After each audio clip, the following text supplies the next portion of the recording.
विधानसभा कल तरले खड़े ग्राम लटिया के रहिया हमर दिलेश्वर साहू भैया जेकर चुनाव चिन्ह है कुकर छाप। आप सब ला अनुरोध है कि मतदान केंद्र में जाओ, कुकर छाप में बटन दबाओ और दिलेश्वर साहू भैया ला भारी भारी भारी बहुमत ले जीता हो, भारी बहुमत ले जीता हो।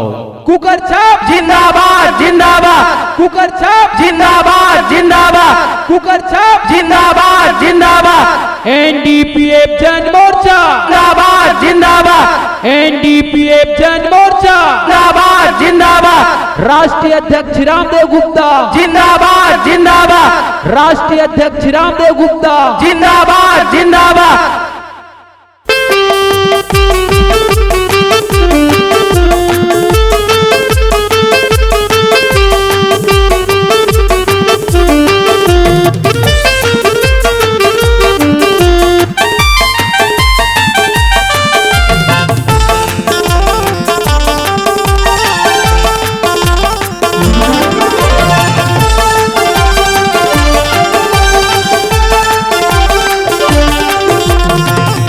अरे छाप जे में मोहर लगाना है, दिलेश्वर साहू भैया ला जीताना है। कुकर छाप जे में मोहर लगाना है, दिलेश्वर साहू भैया ला जीताना है।